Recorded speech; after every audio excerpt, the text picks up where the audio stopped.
하나님의 말씀은 사도행전 6장 1절에서 7절까지 말씀입니다. 한 절씩 저와 여러분들이 교독하겠습니다. 그때에 제자가 더 많아졌는데 헬라파 유대인들이 자기의 과부들이 매일의 구제에 빠짐으로 히브리파 사람을 원망하니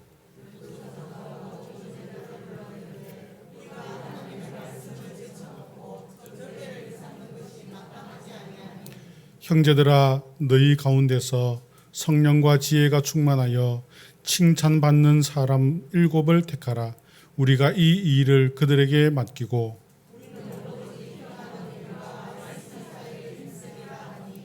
온 무리가 이 말을 기뻐하여 믿음과 성령이 충만한 사람 스데반과 또 빌립과 브로그로와 니가노로와 디몬과 바메나와 유대교에 입교했던 안디옥 사람 니골라를 택하여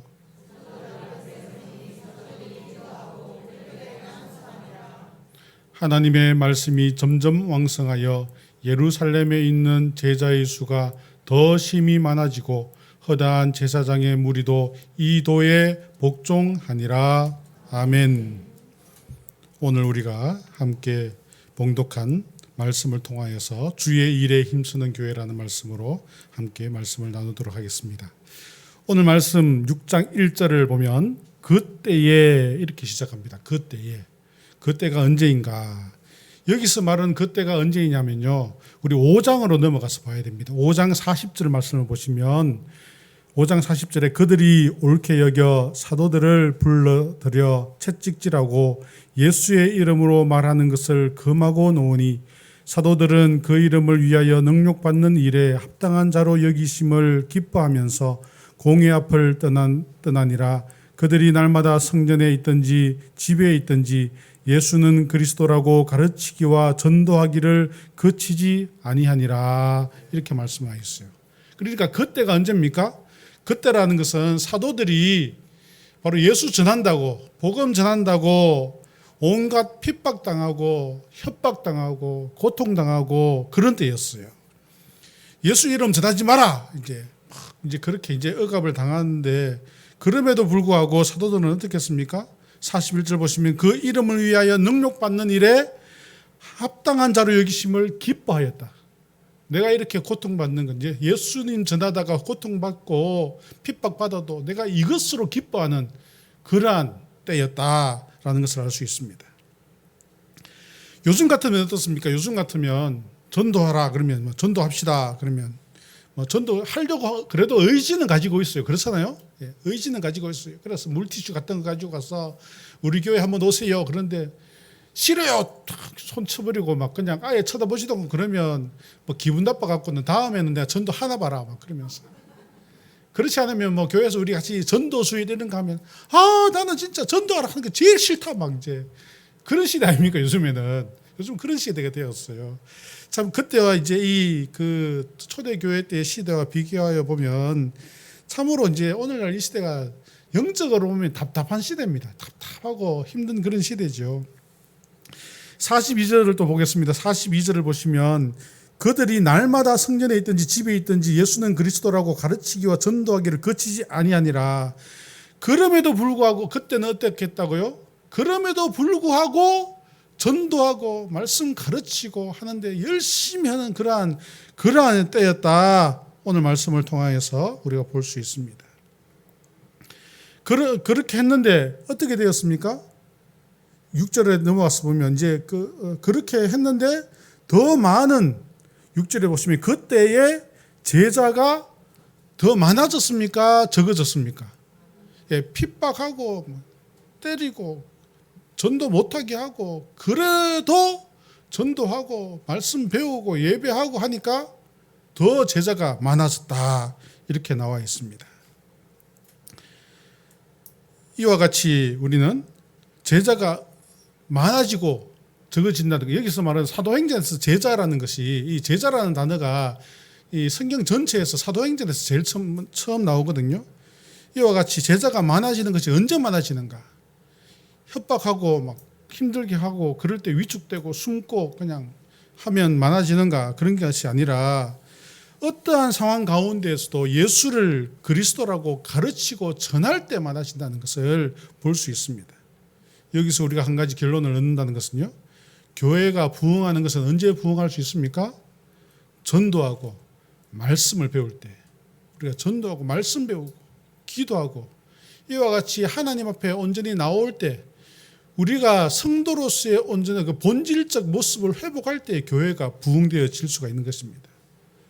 뭐 행사 같은 거 하고 가수 불러서 초청해서 그런 거 하고, 물론 뭐 전도를 위해서 그런 거 할 수도 있죠. 할 수도 있는데 뭐 선물 주고 체육대회 하고 뭐 그런 것 한다고 해서 부흥되는 것이 아니라, 교회의 부흥은 우리가 예배하고 말씀 배우고 전도하고 기도하고 이럴 때 교회가 부흥하는 거예요. 우리가 그것을 잊지 않고 기억해야 되는 것입니다. 왜냐하면 교회가 하는 일이 바로 그겁니다. 우리가 성도들이 모여서 왜 모입니까? 친목을 위해 모입니까? 아니에요. 세상에서 서로 의지하기 위해서 모입니까? 아니에요. 하나님께 예배하고 말씀 배우고 믿음으로 살아가기 위해서 모이는 것이 바로 교회다라는 것입니다. 이것을 우리가 절대로 잊어버리지 말고 꼭 기억하면서 살아가는 성도들이 되어야 되겠습니다. 우리가 이 본질적인 것, 그러니까 이 본질적인 것을 우리가 잘 지켜나가려고 항상 노력을 해야 돼요. 사람들이 사는 것도 마찬가지입니다. 가정에서도 식구들, 가족들이 자기의 어떤 역할이 있지 않습니까? 본질적인 역할. 엄마면 엄마로서의 역할, 아빠면 아빠로서의 역할, 자녀는 자녀로서의 역할, 뭐 이런 것 있잖아요. 사회도 다 자기의 역할을 온전히 잘 감당해야 되는 것이, 그럴 때 사회가 이렇게 정상적으로 이렇게 움직이고 돌아가게 되는 것이지 않습니까? 뭐 식당이 잘 되려면 어떻게 해야 됩니까? 식당이 잘 되려면 뭐 인테리어 이런 것도 중요하지만, 인테리어 엄청나게 잘 해놓고 맛은 하나도 없다. 갑니까? 안 갑니다. 본질적으로 맛이 있어야 식당 가는 거죠. 그러지 않습니까? 제가 얼마 전에 TV를 보니까 요즘에 그런 거 유행하더라고요. 이렇게 처녀 총각 이렇게 와서 이렇게 5명 해갖고는 이름을 뭐 영자, 영숙이, 뭐 광수, 남자 뭐 광수 뭐 이렇게 해갖고는 서로 이렇게 만나고 밥 먹고 이렇게 하면서 자기 좋은 사람 고르는 거 이런 거 하더라고요. 제가 그걸 보면서 느낀 것이 딱 한 가지가 있어요. 남자의 본질은 능력이 있어야 된다 이거예요. 모든 여자들이 누구를 고르냐? 광수를 고르더라고요. 왜 광수를 고릅니까? 광수가 의사거든요. 생긴 것도 키도 작고 막 삐쩍 말라갖고 생겨도 의사니까 다른 여자들이 다 광수 좋아한대. 제가 볼 때 다른 남자들이 더 잘생기고 좋은 사람 많이 있는데, 본질이 있어요. 본질이 이렇게 충실한 사람이 되어야 되는 거예요. 역할도 자기가 해야 될 일을 잘 감당해야 되는 것입니다.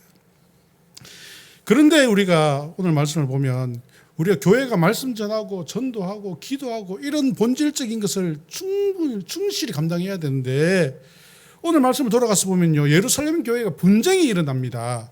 왜 분쟁이 일어나느냐 하면, 우리 1절을 가서 다시 한번 보실까요? 그때 제자가 더 많아졌는데 헬라파 유대인들이 자기의 과부들이 매일의 구제에 빠짐으로 히브리파 사람을 원망하니, 서로 원망하고 이제 다투는 그러한 사건이 일어나게 된 거예요. 왜 이런 일이 일어났냐면, 당시에 이스라엘에는 원래부터 그 유대에 살던 유대인들이 있었어요. 이스라엘에 원래 살던, 어디 안 가고 그냥 거기서 계속 눌러 살던 사람들이 있었고요. 또 외국에 나가서 살든지 아니면 뭐 부모들이 외국에 살다가 이제 태어나서 들어온 그런 유대인들이 있었어요. 그래서 이제 그런 것을 보고 헬라파 유대인들이다 이렇게 성경에 나오고 있는데요. 그런데 이제 그 당시에 유대인들이 어떤 생각이 있었냐면, 자기의 일생을 예루살렘에서 마치는 것이, 예루살렘에서 자기의 일생을 마치게 되는 것이 어떤 덕목이다, 어떤 소원이다, 막 그런 이제 어떤 의식을 가지고 있는 문화가 있었습니다. 그러니까 그 당시에는 어떤 분들이 있었냐면, 랍비들 중에서도 예루살렘에만 부활이 있다, 막 이렇게 가르치는 랍비들이 있었던 거예요. 그러니까 외국에 살다가도 나이 들면 다 예루살렘에 오는 거예요. 예루살렘으로 이사 오고 이주 오고, 뭐 예루살렘에 살던 사람은 절대로 여기 떠나면 안 돼. 그러면서 우리 절대로 여기 우리 대구 떠나면 안 돼. 그렇게 하면서 사는 것처럼 그런 문화가 있었던 거예요. 그러다 보니까 이제 예루살렘에 많은 사람들이 살면서 그 가운데에는 이제 원래 있던 유대인들과 이제 이주해온 유대인들 이제 섞여 살게 되었던 거죠. 그나마 이렇게 온 가족이 함께 살면 그나마 다행입니다. 뭐 남자들이 나가서 돈을 벌어서 오고 여자들이 가정을 돌보고 그렇게 하면 되는데, 당시에 이제 이 과부들이 이주해온 사람들 중에 이주를 해오다 보면 이렇게 뭐 남편 없이도 올 수도 있고 아들만 데리고 오기도 하고 이럴 수도 있잖아요. 그러니까 이제 어떤 경제적인 어려움에 처하게 되는 일들이 있었던 거죠. 그러니까 그러한 사람들을 어떻게 했습니까? 교회들이 도왔어요. 왜 도우냐면 또 이 당시에 어떤 그 유대의 문화, 유대뿐만 아니라 중동 전체의 문화가 무엇이냐면요. 가난하고 어려운 사람들을 그냥 두면 안 된다, 도와야 된다라는 그러한 어떤 그 사회적인 그러한 문화적인 역사적인 어떤 그러한 것을 가지고 있는 그러한 있었습니다. 그러니까 특히 과부들, 남편 의지할 남편이 없거나 고아들이나 이런 사람들을 사회뿐만 아니라 교회에서 그 당시에 있던 유대인들이 서로 먹을 거 나눠주면서 도우고 이렇게 했던 것입니다.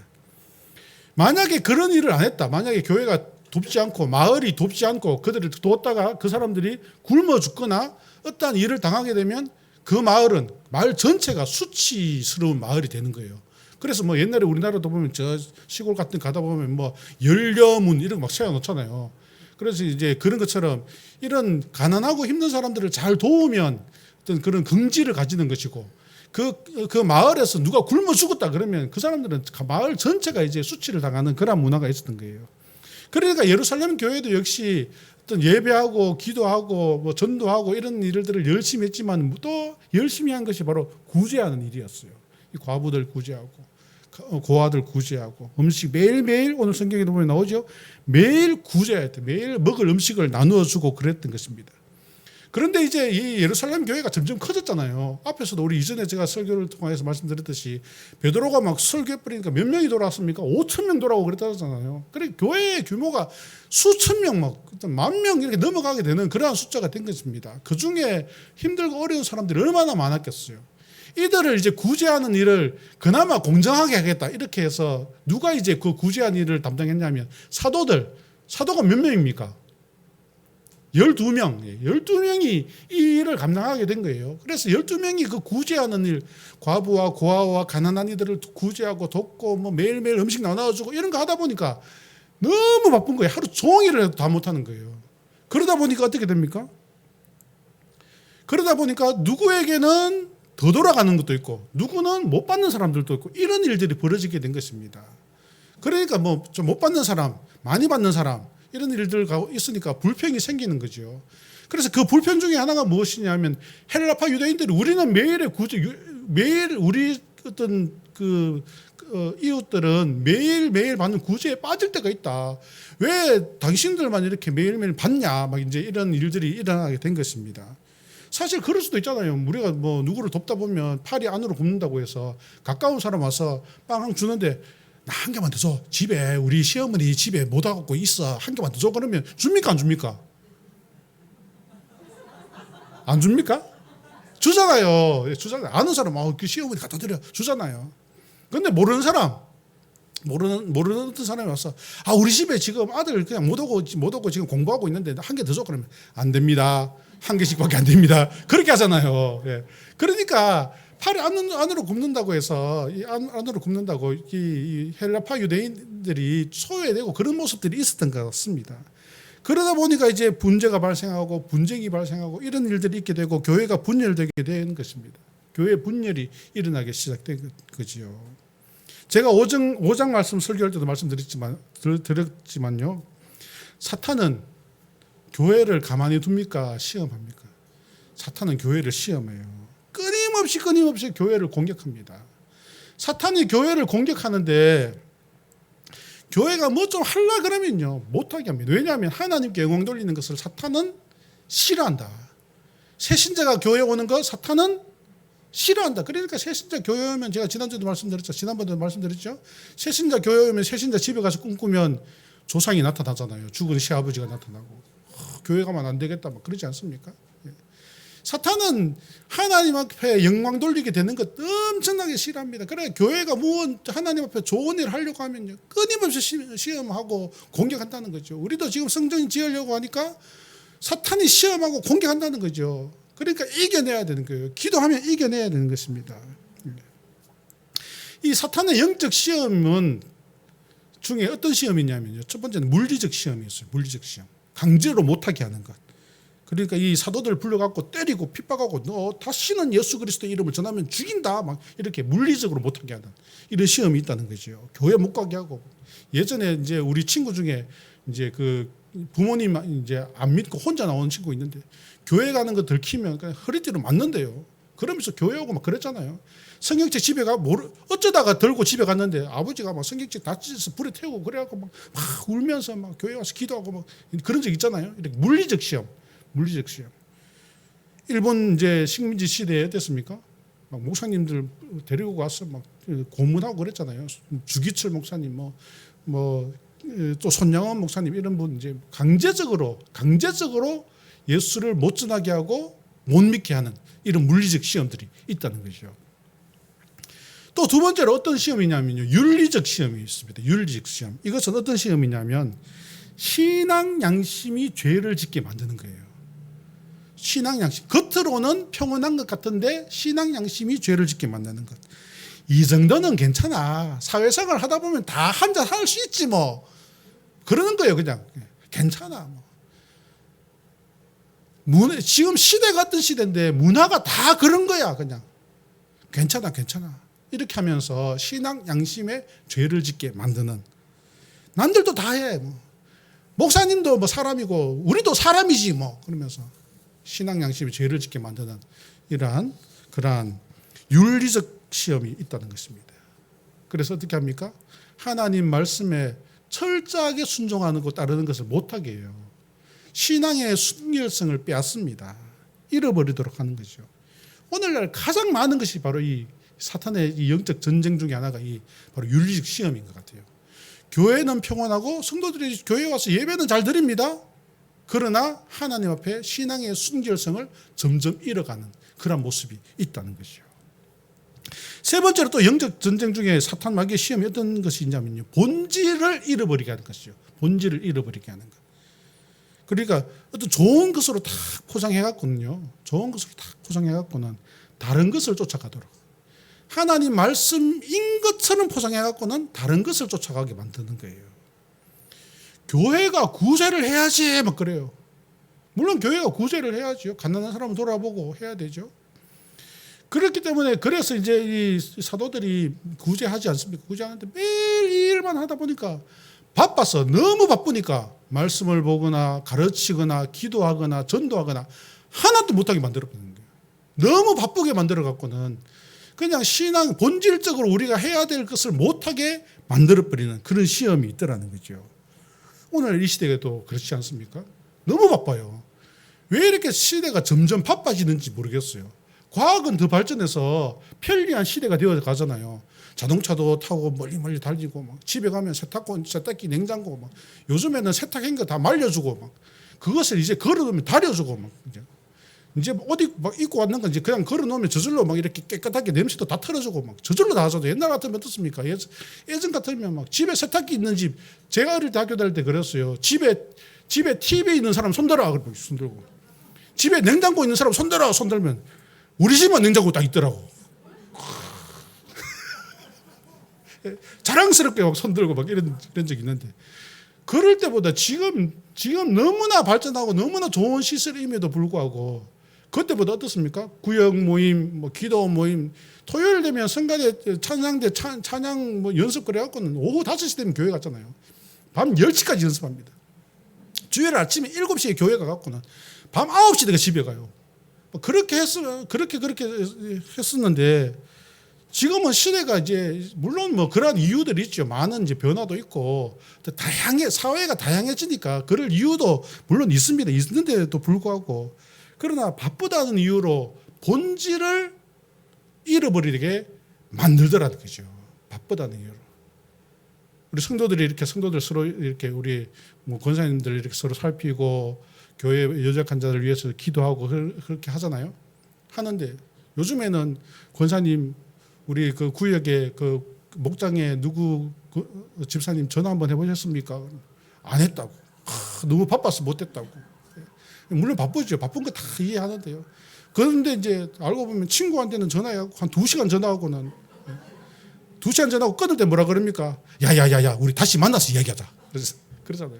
그러고는 이제 다른 것들을 못하게 못하게 되는 그러한 시대가 되어져 가는 것을 볼 수 있습니다. 우리 목사님들도 마찬가지. 목사님들도요. 왜 이래 바빠지는지 모르겠어요. 이게 무엇 때문에 이렇게 바빠지는지 모르겠어요. 많이 바빠집니다. 사실 그래요. 우리가 목사님들에게 제가 목사라서 그런 게 아니라 목사님들에게 말씀을 충분히 연구할 수 있는 시간을 드려야 돼요. 그냥 마음을 편하게 가지고 기도할 수 있는 시간을 드려야 돼요. 어떤 분들은 그래요. 목사님들은 평일날 뭐 합니까? 그래요. 그래, 우리 평일날 교회 나옵니다. 그래. 평일날 교회 나와요? 뭐 하는데요? 뭐 이렇게 약간 그런 분들이 있어요. 말씀을 연구하고 기도하고 성도들 충분히 돌볼 수 있도록 그렇게 배려를 해드릴 필요가 있는 것입니다.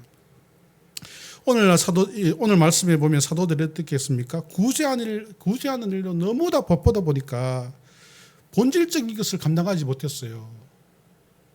그렇게 했음에도 불구하고 교회는 분열이 일어났던 것을 볼 수 있습니다. 서로 분쟁이 일어났던 것을 볼 수 있어요. 우리 앞에서도 보았지만 교회가 본질에 충실하면 부흥합니다. 그러나 본질을 잃어버리면 분쟁과 분열이 일어나게 되는 거죠. 성도가 성도로서의 본질을 회복해야 돼요. 성도가 다른 것으로 바쁜 것, 물론 바쁜 시대를 살아가지만은 그러나 우리가 무엇을 감당해야 될지를 우리가 깨닫고 그것을 우리가 기억하면서 살아가는 성도들이 되어야 되겠습니다. 이러한 문제들로 인하여서 사도들이 이제 제자들을 다 부릅니다. 예수님을 따른 이제 사람들, 제자들을 다 불렀어요. 문제를 이제 해결하자. 이 문제를 그대로 두면 안 되겠다. 문제는 해결해야 됩니다. 시간이 지나면 저절로 해결된다. 그런 거 없습니다. 해결해야 되죠. 어떤 분들 그런 분들이 있어요. 실컷 다투고는 싸우고는 그냥 가만히 있다가 밥이나 한번 먹자. 이런 분들이 있어요. 물론 밥 먹고 이렇게 풀리는 사람도 있지만요. 꼭 여러분 서로 다툼이 있으면요. 미안하다라고 하세요. 미안하다. 사과를 해야 풀리는 거지. 사과도 안 하고는 밥이나 먹자. 지금 상대방은 지금 화나 죽겠는데 밥이나 먹자 그러면 화를 더 돋구는 건 아니겠습니까? 문제를 해결해야 되는 거예요. 사과하고 용서를 구하고 용서해주고 이렇게 돼야 되는 거죠. 이제 문제를 해결하려고 하는 것을 볼 수 있습니다. 해결하는 오늘 그 말씀을 통해서 볼 때 문제를 해결하는 모습으로 우리는 많은 것을 배울 수 있는데요. 사도들이 이제 제자들을 다 불러 모았습니다. 그리고 이야기를 합니다. 2절 말씀 보실까요? 12사도가 모든 제자를 불러 이르되 우리가 하나님의 말씀을 제쳐놓고 접대하는 일을 일삼는 것이 마땅하지 아니하니. 우리가 이렇게 하나님의 말씀을 제쳐놓고 다른 것 하는 것이 마땅하지 않다. 우리 본질이 아니다. 4절에 가서 보시면 우리는 오로지 기도하는 일과 말씀 사역에 힘쓰리라. 사도들은 우리는 이제 말씀 사역에 힘쓰겠다. 기도하고 말씀 사역에 힘쓰겠다. 대신 어떻게 합니까? 대신 제자들, 집사를 세워서 이 일을 감당할 사람들을 세우자. 그렇게 하는 것을 볼 수가 있는 것입니다. 사도들은 사도의 직분으로 그들의 어떤 본질의 임무로 돌아가서 간다는 것이죠. 본질을 찾고 본질을 회복하고 이제 그 일에 집중하겠다. 그리고 이제 그 일을 감당할 사람을 세우겠다. 이렇게 문제를 해결하고자 이제 하였던 것을 볼 수 있습니다. 그래서 이제 3절과 4절을 보시면 이제 그 일들이 나오는데요. 형제들아 너희 가운데 성령과 지혜가 충만하여 칭찬받는 사람 7을 택하라. 우리가 이 일을 그들에게 맡기고 우리는 오로지 기도하는 일과 말씀 사역에 힘쓰리라 하니. 이제 사람을 세우는 것입니다. 7 집사를 세우는 것이에요. 직분을 세우는 것을 볼 수 있습니다. 이 일을 이제 나누는 거죠. 일을 나누는 거죠. 사명을 주는 것입니다. 출애굽기에도 보면 출애굽기 18장에도 보시면요. 모세가 백성을 재판하는 일을 하루 종일 재판만 하고 있는 거예요. 그러니까 모세가 어떤 그 이스라엘의 지도자로서 해야 될 일을 못하니까 어떻게 했습니까? 백부장, 천부장, 백부장, 50부장을 세워서 그 일을 감당하게 하는 것처럼 이제 신약 시대에도 이제 7 집사를 세워서 이 구제하는 일을 감당하게 하는 것을 볼 수 있습니다. 일이 크고 많아지게 되면 어떻게 해야 됩니까? 나누는 거죠. 나누고 서로 협력하는 것입니다. 교회가 원래 그렇게 해야 되는 것이에요. 담임 목사님께서 목회를 해가시지만 혼자 다 감당하기가 힘드니까 부교육자를 세우잖아요. 부교육자들을 세우고 또 직분자, 장로, 권사, 집사 세워서 그 일들을 감당하게 이렇게 하는 것을 볼 수가 있는 것입니다. 그래서 이제 이 직분을 받으면 어떻게 합니까? 자기의 직분을 온전히 감당하는 거예요. 그렇게 자기의 직분을 온전히 감당하면 교회는 교회로서의 온전히 세워가게 되는 것입니다. 그런데 그런 분들이 있어요. 오늘날 이제 교회를 다니면서 직분 받기는 원해요. 막 직분 받기는 원하는데 직분을 받아놓고는 뭘 해야 되는지 몰라요. 직분 받을 때 그런 거 있잖아요. 우리가 선서 이렇게 하잖아요. 뭐 앞으로 뭐 교회의 모범이 되고 또 덕이 되고 이렇게 뭐 이제 선서를 하거든요. 각 직분마다 그게 다 다릅니다. 그런 거 할 때는 아무 생각 없이 그냥 선서만 하고는 나 이제부터 뭐 어떤 직분을 받았어. 나도 직분자야. 그러면서 친구들한테 자랑도 하고 막 그렇게 하는데요. 사실 그 직분을 받는 것만이 중요한 것이 아니라 무엇으로 불리느냐 이것이 중요한 것이 아니라 뭐가 중요합니까? 합당한 일을 해야 되는 거죠. 이제 직분을 받았으니까 제자들이 어떻게 합니까? 제자들이 이제 구제하는 일을 감당하게 하는 7 집사들이 구제하는 일을 감당하게 하는 것처럼 교회도 이제 자기의 일들을 온전히 잘 감당해야 되는 거예요.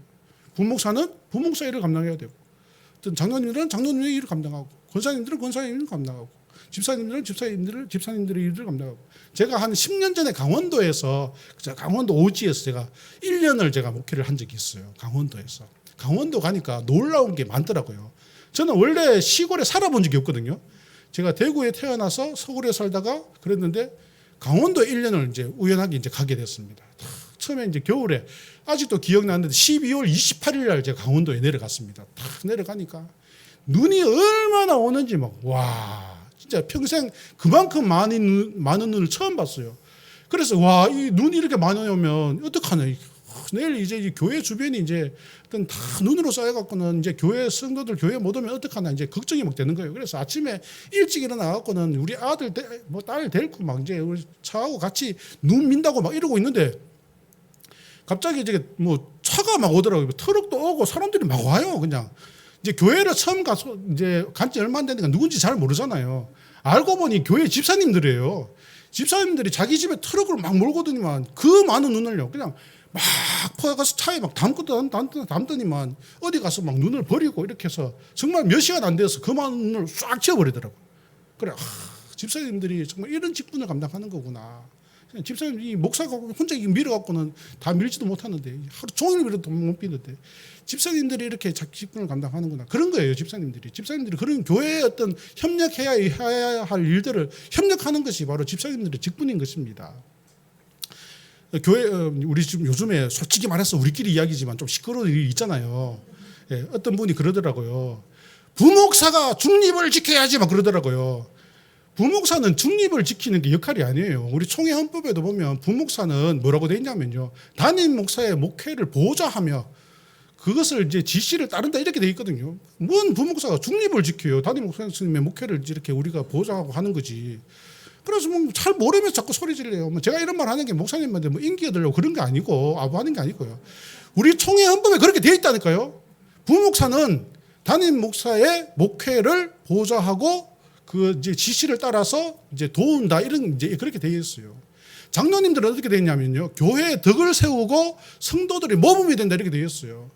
권사님들은 교회에서 약하고 연약한 자들을 돌보고 그들을 위해 기도한다 이렇게 되어 있어요. 어떤 분은 그런 분들이 있습니다. 교회에 와서는 내가 지난주에 교회를 안 왔는데 아무도 전화 한 통 없더라 이런 분도 있어요. 우리 교회는 없지만 제가 다른 교회 있을 때 아무도 전화 한 통 없더라 그런 말 하는 거 있어요. 본인이 전화를 해야죠. 권사의 직분이 성도들 중에 연약하고 힘든 사람이 있으면 전화하고 돌아보고 그러라고 권사 세웠는데 자기한테 전화 안 한다고 불평하는 그런 분들이 있습니다. 직분을 받았으면 직분으로 감당해야 되는 거예요. 우리의 직분을 잘 감당할 때 그럴 때 어떻게 됩니까? 그럴 때 교회가 온전히 세워지게 되는 것입니다.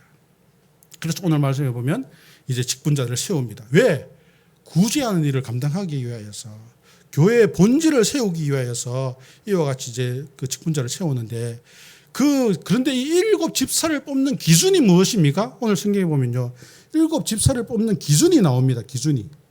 바로 성령과 지혜가 충만하고 칭찬받는 사람. 7 집사의 기준이 성령과 지혜가 충만하고 칭찬받는 사람이다라고 하고 있어요. 뭐 사회적 지위가 어떻고 학교는 어디 나왔고 대학 이상 졸업 뭐 이런 게 아니고 성령과 지혜가 충만한 사람. 교회는 그렇습니다. 교회는 사회적 기준으로 직분을 뽑는 것이 아닙니다. 학력이 뭐고 재산이 얼마고 이런 거 아닙니다. 교회는 하나님의 그러한 기준이 있는 것입니다. 예를 들어서 뭐 학교의 선생님이라 그래서 이분은 학교의 선생님이니까 우리 교회 주일학교를 감당해야 됩니다. 아니에요. 학교 선생님들이 뭐 학생들을 잘 가르칠 수 있지만 주일학교 선생님은 누가 해야 됩니까? 말씀을 잘 알고 학생들에 대한 영혼의 어떤 영혼을 향한 열정이 있어야 되는 거예요. 그런 분들이 주일학교 선생님을 하게 되는 거지. 학교 선생님이라고 다 주일학교 선생님 그러면 안 된다는 거예요. 요즘에 보면 이제 제가 이제 부목사니까 가장 이슈가 관심 있는 부분이 뭐냐면 담임 목사님 청빙하는 관심 있잖아요.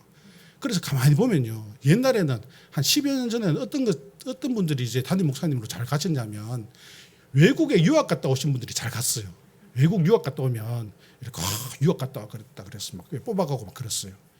그런데 이제 유학 갔다 왔다고 해서 목회를 다 잘하느냐? 뭐 잘하는 분도 있지만은 다 그렇진 않더라는 거죠. 그러니까 요즘에는 어떠냐면요. 요즘의 추세는 대형 교회, 부목사 30명, 40명 되는 교회 있잖아요. 거기 부목사 하면 잘 뽑혀가는 거예요, 이게. 그런데 잘 모르시는 것이 뭐냐면 대형 교회 부목사 하면요. 1년에 설교 한 번 합니다, 한 번. 그러고는 이제 담임 목사로 뽑혀갑니다. 그러고는 설교를 못 해갖고 제 친구 이야기인데요. 얼마 전에 전화 왔어요. 작년에 대형 교회 부목사 30명 있는 교회에서 이제 담임 목사로 뽑혀갔거든요. 야야야 힘들어 죽겠다 야. 왜? 그러니까 설교를 너무 많이 한다 야. 내가 그 교회에 있을 때는 1년에 한 번 했는데 지금은 하루에도 몇 번을 해야 되고 와 죽겠다. 자료 있으면 좀 더 이러는 거예요. 장로님들 잘 챙겨 들으셔야 돼요. 대형 교회 부목사라고 했어요. 다 잘하는 게 아닙니다. 그냥 그 한 부서 막 청년부 이런 거 하나 하다가 왔는데 그냥 다 잘하는 줄 알아요. 사실 부목사는 우리 교회 부목사 같은 분이 최고 잘하는 겁니다. 다 하잖아요. 그냥 다요. 그냥 막 그냥 안 겪어야 될 일도 막 겪고 막 이제 시험도 받고 막 잘하는 거예요. 이런 분들을 뽑아가야 되는데. 이와 같이 이제 오늘 말씀에 보면 집사를 뽑는데 어떤 분을 뽑았습니까? 성령과 지혜가 충만한 사람. 성령이 충만한 사람은 제가 지난번에도 설교 말씀 통해서 말씀드렸지만은 어떻게 하면 성령이 충만합니까? 기도 열심히 해야 된다 그랬어요. 성령이 임하실 때 언제 임했습니까? 이들이 모여서 기도할 때. 그래 기도 열심히 한 사람이 성령이 충만한 거예요. 지혜가 있는 사람은 어떤 사람이 지혜가 충만합니까? 하나님 말씀 열심히 묵상하고 말씀 잘 듣고 배우고 예배 시간에 말씀 잘 듣는 사람들이 지혜 있는 사람이에요. 지혜가 있게 되는 것입니다. 또 오늘 말씀해 보면 칭찬받는 사람이라고 하는데 이 칭찬받는 사람을 헬라어의 어떤 의미냐면요. 평판이 좋은 사람 이런 거예요. 평판이 좋은 사람. 가정에서나 직장에서나 사회에서나 이웃에서나 이 사람에 대해서 평판이 좋은 사람들이 있어요. 우리 예수 믿는 사람들은 사회적 평판도 좋아야 됩니다. 교회만 열심히 다니고 밖에 나가면 욕도 먹고 이러면 안 돼요. 교회도 열심히 다니지만 사회에 나가서도 자기 일들을 충실히 잘 감당하는 칭찬받는 일들이 있어야 되는 것입니다. 이런 분들을 집사로 이제 세웠어요. 집사로 세우고 이제 그 직분을 감당하게 하니까 어떻게 되었습니까? 7절 말씀. 하나님의 말씀이 점점 왕성하여 예루살렘에 있는 제자의 수가 더 심히 많아지고 허다한 제사장의 무리도 이 도에 복종하니라. 이제 교회가 본질을 회복하고 나니까 사도들은 말씀 전하고 기도하는 일에 집중하고 이제 집사님들이 그 일 구제하는 일을 감당하고 이제 이와 같이 이제 어떤 교회의 본질을 다 회복하고 나니까 어떻게 된다고 해요? 점점 더 부흥하더라. 이것입니다. 우리는 자기의 직분을 잘 감당해야 되는 거죠. 인위적으로 어떤 일들을 만들려고 할 게 아니라 자기의 직분만 감당하면 되는 것입니다.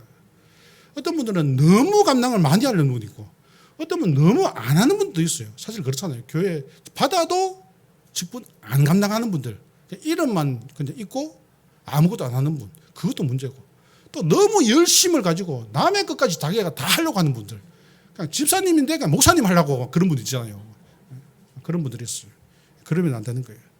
본질을 회복하고 자기의 직분을 잘 감당하게 되면 교회가 부흥되어지고 분쟁이 사라지게 되고 이렇게 되는 거죠. 그럼 오늘 말씀 끝에 보면 그런 말씀이 있어요. 제사장의 무리도 이 도에 복종하니라. 기적과 같은 일입니다. 제사장들이 당시의 제사장들이 예수님 좋아했습니까? 싫어했습니까? 싫어했어요. 반대했어요. 그런데 교회가 본질을 회복하고 나니까 어떻게 됩니까? 제사장의 무리들도 이 도에 복종하더라. 제사장의 무리들도 이제 그리스도인들이 되더라라는 것입니다. 여러분, 교회가 안정되고 부흥되는 것은 우리에게 주어진 사명을 잘 깨닫고 본질을 회복하고 우리에게 주어진 것 충실히 감당하고 주의 일에 힘쓰면 교회는 부흥하게 되어 있습니다. 사탄 마귀는 어떠한 상황 가운데서도 우리를 시험하고 넘어뜨리려고 지금도 영적 전쟁을 일으키고 있어요. 그러나 우리가 본질을 잘 지켜나가면요, 어떤 영적 전쟁도 다 이겨내는 것입니다. 말씀 가운데 이겨내는 거예요. 예수님께서도 시험을 말씀으로 이겨내셨잖아요. 우리도 말씀에 굳굳이 써 있으면 사탄 마귀의 어떠한 시험도 다 이겨내게 되는 것입니다. 그래야 해서 우리 모두 성령과 지혜가 충만한 주의 직분자들 되어서 주님께서 우리에게 주신 사명을 잘 감당하여서 우리 교회도 부흥하고 우리가 안정되고 성장하는 그런 교회 되기를 주님의 이름으로 축원합니다. 다 같이 기도하겠습니다. 고마우신 하나님, 오늘도 귀한 말씀 주시니 감사합니다. 이 말씀 가운데에서 우리에게 주신 교훈을 잘 깨달아 주님의 일을 열심히 감당하는 주의 거룩한 직분자들 다 되게 하여 주시옵소서. 예수님의 이름으로 기원드리옵나이다. 아멘.